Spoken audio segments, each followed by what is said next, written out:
أوجه نداء صادقا كل أمل ونجاح.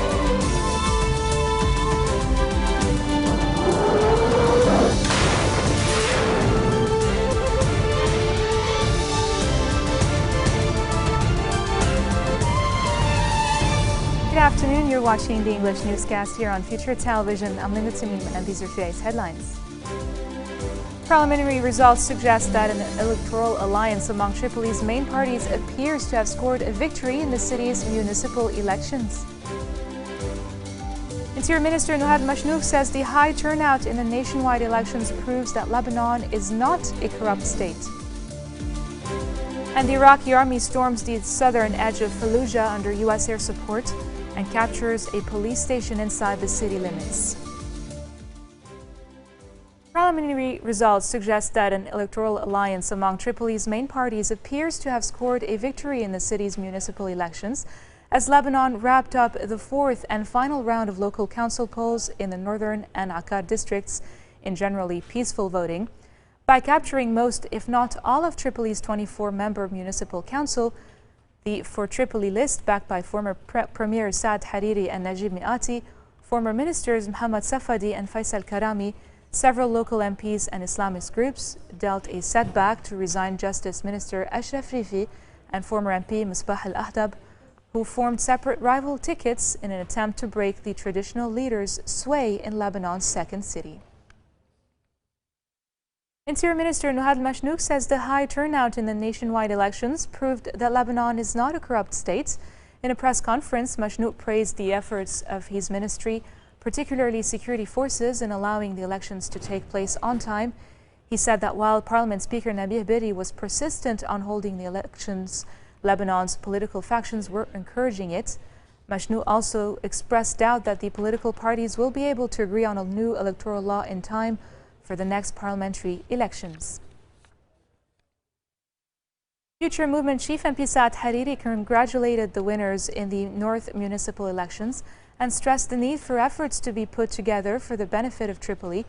Hariri, via Twitter, urged the officials in the city to bypass their electoral alignments and facilitate the task of the elected council in the development of the city and solving its problems. For his part, Prime Minister Tamam Slam congratulated the Lebanese people for completing the four-stage municipal polls held this month in a mostly peaceful manner. Salam said the local vote was a huge victory, which the Lebanese people should build on. He thanked Interior Minister Nuhad Mashnouk, the Internal Security Forces and the Army for administrating the municipal elections and providing security for voters across Lebanon. Salam said the local elections have renewed a sense of life in the public sphere, and the Lebanese people have shown their eagerness to preserve the country's democratic system and its institutions. The Prime Minister said the country's political factions must build on the success of the municipal elections and elect a president as soon as possible. UN Special Coordinator for Lebanon, Sigrid Kaag, also congratulated the Lebanese people for successfully conducting the municipal elections. In a statement released by her press office, Kaag praised the safe environment that prevailed in the voting process, thanking the efforts exerted by the Interior Ministry and security forces. She expressed hope that the successful municipal elections will contribute to breaking the political deadlock in the country, leading to the election of a president and paving the way for parliamentary elections. Former Prime Minister Saad Hariri has discussed Lebanon's two-year presidential vacuum with Kuwaiti Emir Sabah al-Ahmad al-Jaber al-Sabah during an official visit to Kuwait. Hariri told reporters, quote, "It is important that Lebanon always remains on the map. It's true that we have a presidential vacuum, but this does not mean that Lebanon does not exist, and we hope that this void will end today before tomorrow," end of quote. Hariri also said it was important to end the presidential void because the socio-economic situation in Lebanon is no longer acceptable. When asked about the importance of his visit to Kuwait, Hariri said Lebanon needed the Gulf countries, with which he hoped to strengthen bilateral relationships. Hariri added that he and the Kuwaiti Emir agreed that while relations with Iran must be good, its meddling in the region is unacceptable.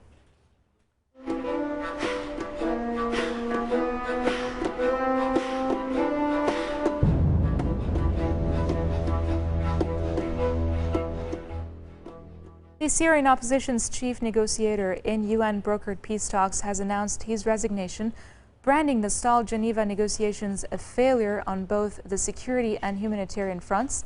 Mohammed Alouche, a member of the Saudi-backed rebel group Jaish al-Islam, condemned the international community's inability to enforce resolutions, particularly regarding humanitarian issues such as the lifting of sieges, access to aid, the release of prisoners, and adherence to the ceasefire.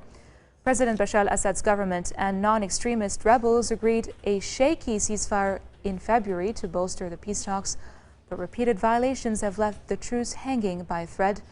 A new round of talks had been expected for the end of this month, but no new date has been announced. The Murex store marks its 16th anniversary this weekend. Exclusive interviews from the red carpet coming up. Welcome back. The Iraqi army has stormed the southern edge of Fallujah under U.S. air support and captured a police station inside the city limits, launching a direct assault to retake one of the main strongholds of ISIS militants. A Reuters TV crew said explosions and gunfire were ripping through Naamiyah, a district of Fallujah on its southern outskirts. Fallujah is ISIS's closest bastion to Baghdad and believed to be the base from which the group has plotted an escalating campaign of suicide bombings against Shiite civilians and government targets inside the capital. As government forces pressed their onslaught, suicide bombers reportedly killed more than 20 people and injured more than 50 in 3 districts of Baghdad. Separately, Kurdish security forces announced advances against ISIS in northern Iraq, capturing villages from militants outside Mosul. Kuwait's Supreme Court has upheld the death sentence handed down to the main convict in the ISIS bombing of a Shiite mosque that killed 26 people. The court confirmed the sentence of capital punishment passed on Abdurrahman Sabah Saud, a stateless man who drove the Saudi suicide bomber to the mosque in June last year. The court also upheld jail terms of between 2 and 15 years for 8 people, including 4 women, and acquitted 15 others, including 3 women. The court did not hear the appeals of 5 others who had been sentenced to death in absentia by a lower court. The 4 Saudi men still at large include 2 brothers who smuggled the explosives belts used in the attack into Kuwait from neighboring Saudi Arabia. The 5th man is a stateless Arab. Now for some more happy news, the Murex store has marked its 16th anniversary this weekend. The event, one of the country's most awaited ones every year, took place at Platea in Jounieh. Stars from Lebanon and the Arab world gathered for an exceptional night to celebrate their achievements in the world of entertainment. Celebrities and public figures walked the red carpet in glamorous attire before attending a dinner and the awards ceremony. Just a reminder that the Murex door is a Lebanese award created by Lebanese physicians Drs. Zahi and Fadi Halou. Here are a few reactions from this special event. Today you're celebrating the 16th anniversary of the Murex store. Why is it so special this year? It's special because it's a new place, a new venue, a new style, new categories, and everything is new. What was the highlight of this 16th year for the Murex store? We became more international, if you want, and also the techniques are new. You will see the new, also the theater, the decoration, everything. And the theme tonight is Murex over the world. So we'll see inside all the biggest town of the world in Murex.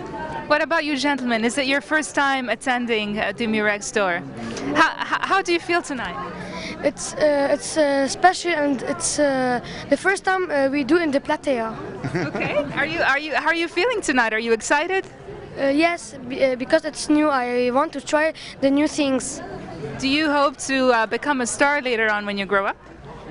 Yes, I want to be a doctor like my dad, and I continue the Murex door. Great to see you again here. Great to see you as well. I'm really happy I finally caught you. Yeah, exactly. No, I was gonna catch you. If you're not gonna catch me, I was gonna catch you, so it's all good. So what does it mean to you to be here for the 16th anniversary of the Murex store? First of all, it's a huge honor to be here because now I'm actually in the industry. The first time I came here, I was just supporting my dad. So it was amazing to be here then, and now it's just great to be back. it's great because it's a community. We don't have a community. We're still rising, and to have a place and time for us to actually get along and go, hey, congratulations for an awesome year. That's amazing. We need that. So whether there's an award or not, I just love that we actually have a place for us to meet, you know? Every time it's like the first time, because having an award or even participating in such an event is always a responsibility, especially after a musical play like Bint al-Jabal, the one I was performing in, knowing that people loved it and that I deserved an award on it. It's always something great, but at the same time it's scary because you start thinking of the other steps of the future, and this is something that I always worry about. So you're getting an award tonight? Yeah, I guess so. Fantastic, fantastic. Congratulations. Tonight, it's a great night for me, and for sure it's for all, because tonight, like the Mirac's Door, it's like telling me thank you for your work, and we really appreciate your work, and that's why I'm here. So I'm here to take this award and to say thanks God for all the talent that you gave me. Do you encourage artists to come back to Lebanon and do their job here? Of course, this is Lebanon, and we are so happy, and we have no war, and we are like artists and singers and musicians and dancers. So all of you guys, come to Lebanon. We are trying to put Lebanon again on the map of the world, and we're sending the message that this country deserves to live. And we do things so well. I mean, can you see all of that? I think we do a good job, you know. And it's very joyful, and I'm very happy to be here. And changing the place is a good thing.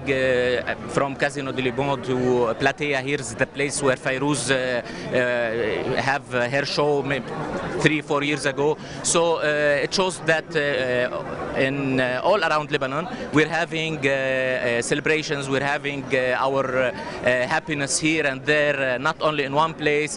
We're surrounded by very good events like Mirac's Door. I'm honored to be inside this event every year, and I was honored to present one evening. It was the 14th. It was very nice experience, and meeting all celebrities and all our colleagues. It's very nice. So again, I will sing for you, Linda, Linda, yeah, Linda. Okay. That was definitely an eventful weekend, and on that note we end our bulletin for today. Now for a recap of our top stories. Parliamentary results suggest that an electoral alliance among Tripoli's main parties appears to have scored a victory in the city's municipal elections. Interior Minister Nuhad Mashnouk says the high turnout in the nationwide elections proves that Lebanon is not a corrupt state. And the Iraqi army storms the southern edge of Fallujah under U.S. air support and captures a police station inside the city limits. Those are your top stories for this Monday. I'm Linda Tamim, and I thank you all for watching.